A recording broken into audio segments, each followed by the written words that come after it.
Blackstone Audiobooks presents Hegel in 90 Minutes by Paul Strathern. Introduction. In 1770, the year of Hegel's birth, Kant delivered his inaugural dissertation at the University of Königsberg. In the same year, the poets Hölderlin and Wordsworth were born. The seeds of ecstatic lyricism and profoundly sober systemization were sown. The extremes of subjectivity and objectivity. Europe stood on the brink of its greatest transformation since the Renaissance. The French Revolution was the political manifestation of this change. The Romantic movement was its cultural expression. Meanwhile, the Industrial Revolution was to change the face of the entire continent, and within years of Hegel's death, Marx was preparing a further transformation which was to change the face of the 20th century. Hegel was to be profoundly involved in both these transformations. In a U-turn such as could only have been encompassed by his celebrated dialectical method, the student Hegel welcomed the French Revolution, and the aged Hegel sang the praises of the arch-conservative Prussian state. In the hands of Hegel, the dialectical method produced the most elephantine philosophical system known to man, a monolith in praise of the monolithic state. Yet in the hands of his avid follower Marx, Hegel's method was to produce the greatest revolution since the French Revolution, which in its turn produced the most elephantine political system known to man, which in many aspects bore an uncanny resemblance to the Prussian state. This was much how Hegel's dialectical system was meant to work, though he probably wouldn't have seen it this way. Hegel's life and works. The height of audacity in serving up pure nonsense, in stringing together senseless and extravagant mazes of words such as had previously only been known in madhouses, was finally reached in Hegel, and became the instrument of the most bare-faced general mystification that has ever taken place, with a result which will appear fabulous to posterity and will remain as a monument to German stupidity. So wrote Schopenhauer, who was Hegel's colleague at the University of Berlin. This remark is not intended to prejudice, but merely to warn. With Hegel, philosophy becomes a matter of extreme seriousness, so we'd best get any jokes out of the way right at the start. As an earnest English hellfire preacher of the period commented while delivering a sermon to an amused, fashionable audience in Bath, "There's no hope for them that laughs." With Hegel, philosophy became very difficult indeed, requiring the utmost concentration. So it looks as if Schopenhauer, despite his razor-sharp intellect, just wasn't trying hard enough. On the other hand, even Hegel conceded that only one man understands me, and even he does not. Some critics consider that here Hegel was exaggerating. Did this man ever really exist? Georg Wilhelm Friedrich Hegel was born on August the 27th in Stuttgart.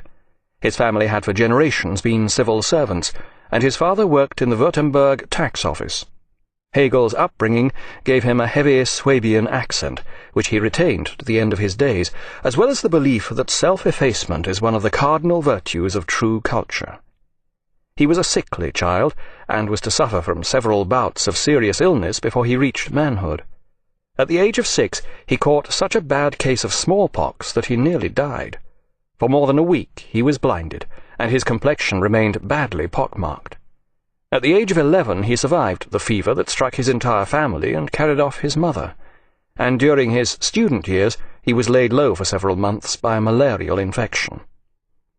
As Hegel grew up, he read omnivorously, through literature, newspapers, and treatises on almost any subject he could find.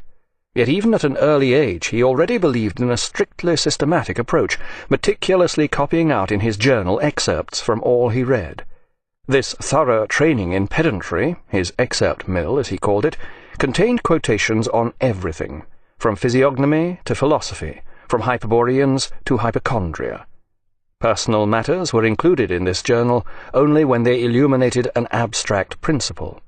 And on days when he found nothing serious enough to record, Hegel took this seriously enough to record why such a lamentable state of affairs had occurred. Avid scholarly readers of this junk shop of the mind may come across, side by side, a report of a local fire and a criticism of a concert he has attended, followed by a description and analysis of the cold weather, a brief treatise on the homily "Love of Money is the Root of All Evil," and a list of the merits he has discerned in the Latin dictionary he has just received as a present. One scholarly reader notes, "He composes a Latin oration. He argues against dictating a theme in German for transcription into Latin. He puts down his school timetable in the margin. He says that he and his friends watched pretty girls. He makes notes on Virgil and Demosthenes. He is curious about a musical clock and a star atlas, and on Sunday he works on trigonometry."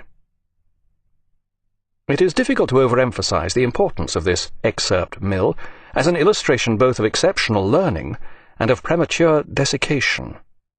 In later life, Hegel's mammoth tomes were to contain references to an almost superhuman breadth of learning. The fact that these references often contained minor errors only confirms the encyclopedic volume of Hegel's mind. They were invariably quoted from memory. Hegel was averse to interrupting his train of thought by looking up sources or checking quotations. Hegel's father was "a man of orderly habits and the conservative instincts natural to his place," according to Hegel's early biographer, Caird. This archetypical employee of the provincial tax office appears to have been a somewhat distant father. Hegel's closest human contact during this period was his sister Christiane, who was 3 years his junior. The motherless pair developed a strong affection for each other. The abstract principle that Hegel elicited from this rare personal emotion was that a sister's love for her brother is the highest form of love. In his later philosophy, he was to illustrate this by citing Sophocles' Antigone, in which the dutiful Antigone is willing to face death in order to bury her brother's corpse, and then commits suicide, an act that results in further suicides and desolation. As we shall see, the charged atmosphere of this Greek tragedy mirrored the underlying psychological truth of the relationship between Hegel and his sister. The impressionable Christiane was overwhelmed by her all-knowing brother, and her love for him developed into an unnaturally strong bond which was to have tragic consequences. At the age of 18, Hegel enrolled in the theological seminary at Tübingen University. Although he exhibited all the characteristics of a first-class civil servant, his parents wanted him to enter the church.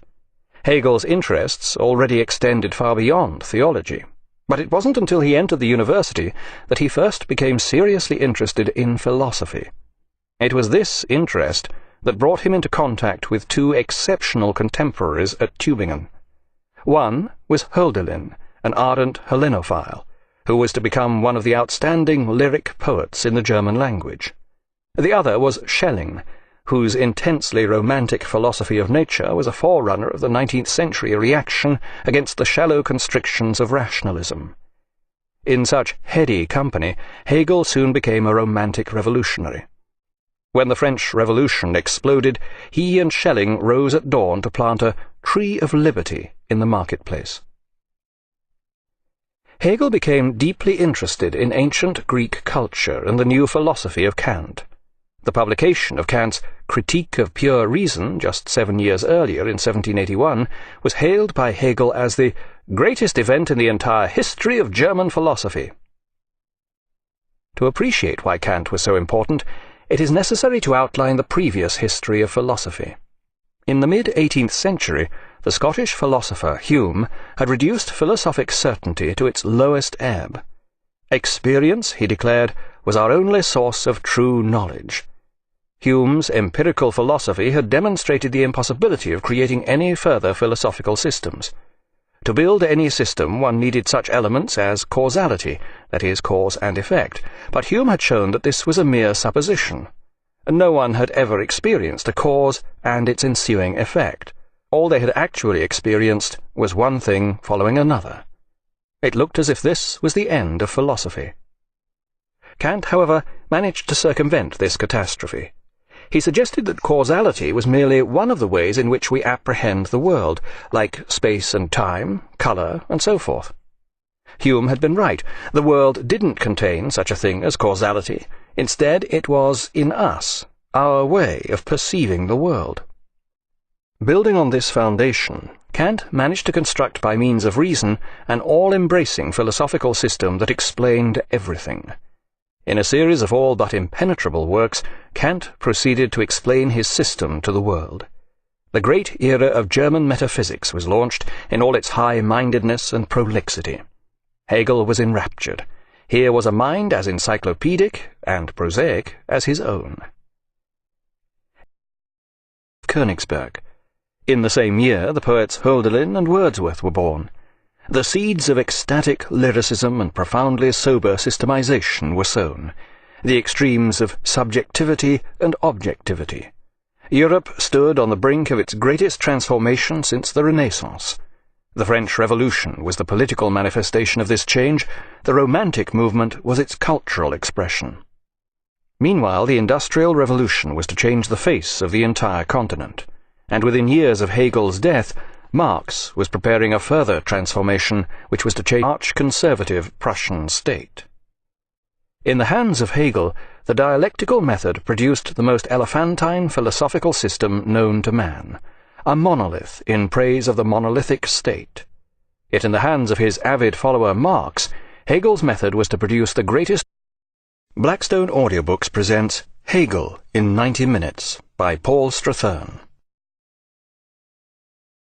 Introduction.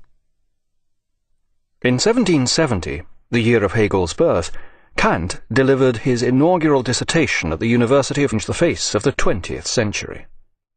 Hegel was to be profoundly involved in both these transformations. In a U-turn such as could only have been encompassed by his celebrated dialectical method, the student Hegel welcomed the French Revolution, and the aged Hegel sang the praises of the